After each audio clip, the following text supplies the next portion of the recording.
Please forgive me, but I must share this story with you. It is one of the strangest stories that you find everywhere in Africa and Shamatic secret societies and other places where the remnant of our ancient knowledge and wisdom are still preserved.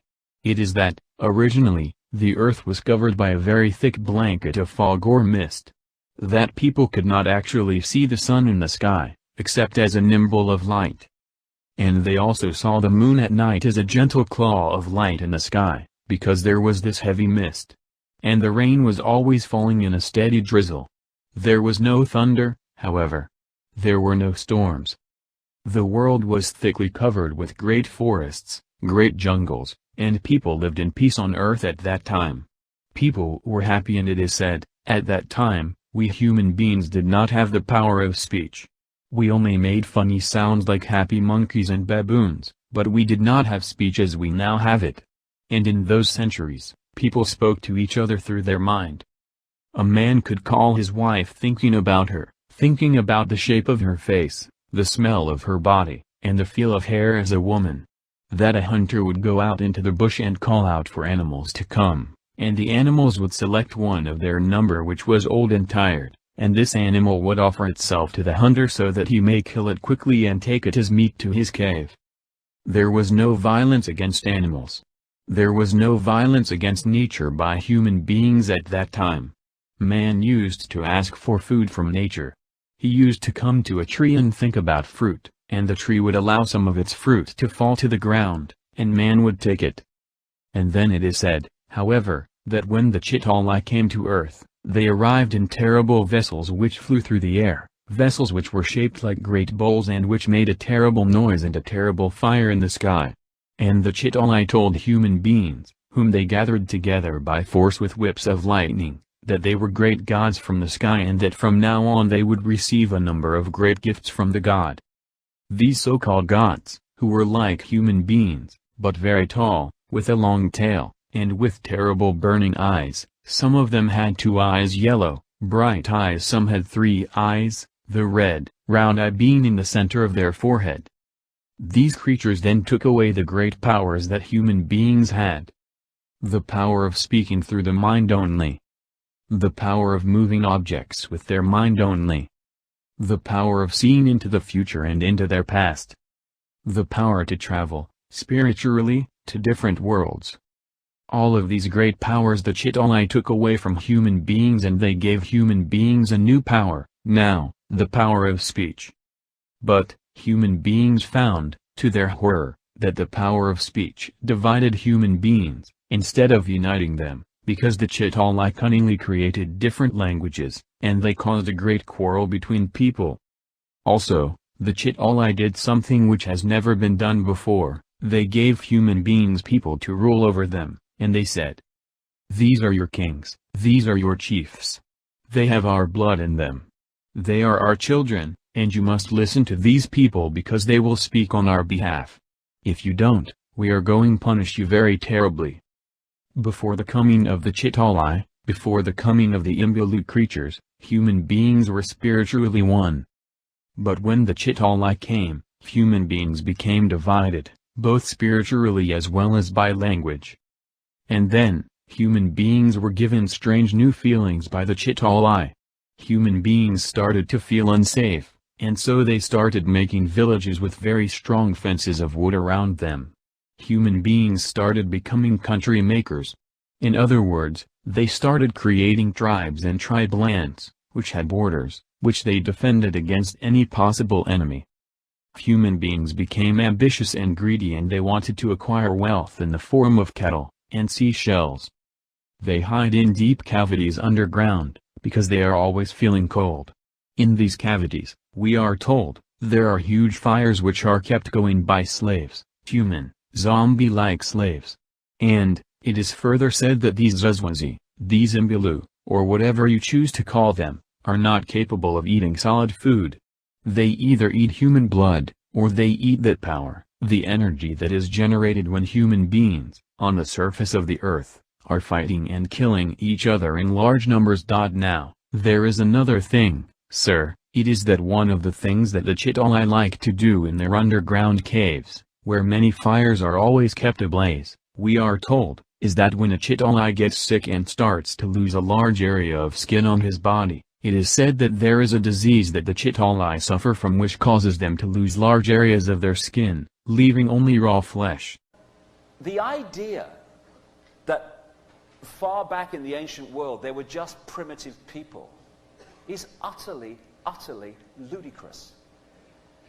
But if you establish and you reveal publicly in mainstream that they weren't just primitive people, and in fact there was some very, very advanced technological knowledge back there, then the whole house of cards of conventional history starts to fall. You don't want that.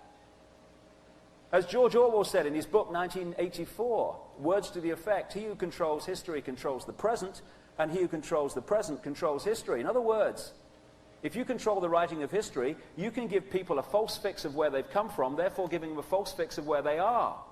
That's why the rewriting of history has been so important, and that's why the destruction of historical accounts all over the world has been, and the destruction of them has actually been so important.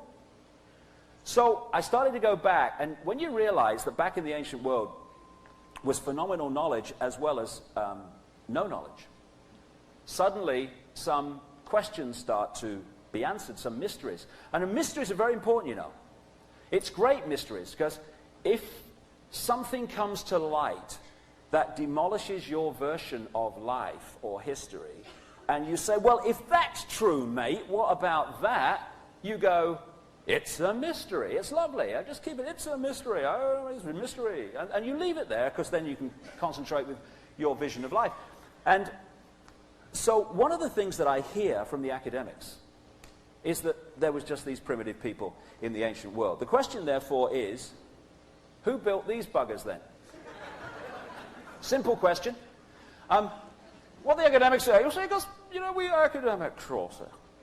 We academics at universities like Cambridge and Oxford and British Columbia, you know, we're very, very clever, you know, very bright indeed, very bright. And we've had a discussion, you'll say, and we've come to the conclusion, you'll say, that these pyramids were built like this, you'll say. These pyramid things, you'll say. What they did, you'll say, is they built these ramps, you'll say. No, I'm not kidding. They built these ramps, you'll say. I know they had to use as much stone to build the ramps as they did the pyramids, but we don't go into that because it gets a bit complicated. They built these ramps, you'll say, and then they pushed their stones, their little stones, yes, 270 tons, some of them, quite right, up their ramps, you'll say, and they built their pyramids. Very clever, but very primitive, right? There is enough stone staring at you to build 30 Empire State Buildings. There is enough stone to build a wall around the entire perimeter of France, which is a friggin' big country.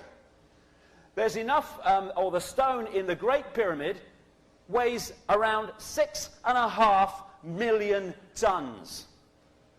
The idea that primitive people built that is off the flippin' planet.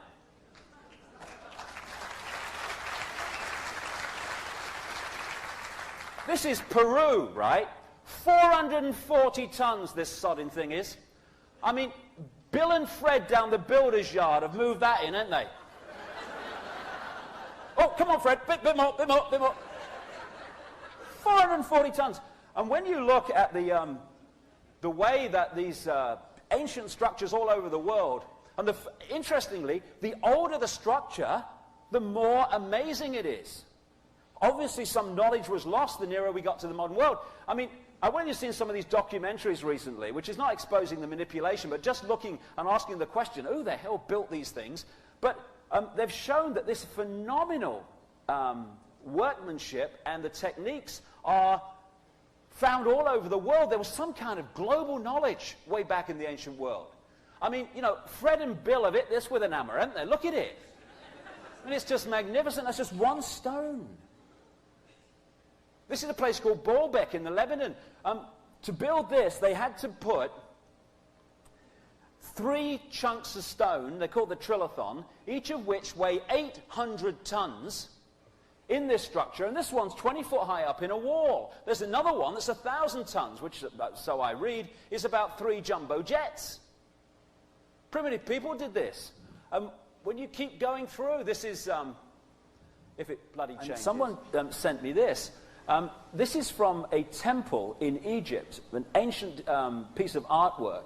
And what you've got are the ancient Egyptians lining up here to give a gift and offering, sheep and stuff, to their god. And when you get to the end of the line and you see what the god looks like, well, it's kind of very strange. It's not what you think the god would look like. And when I started scanning around, there's not that many absolutely literal depictions of reptilian figures, reptilian gods, but there are some. What Credo Mutwa told me is that the Chitahuri, which incidentally in Black African translates as the children of the serpent, the children of the python, which is what they call these bloodlines. He said because they were reptilian, they said, as I said earlier, never depict us as we really look. So the symbolism of the snake, the symbolism of the serpent became depictions of the gods. But you can find some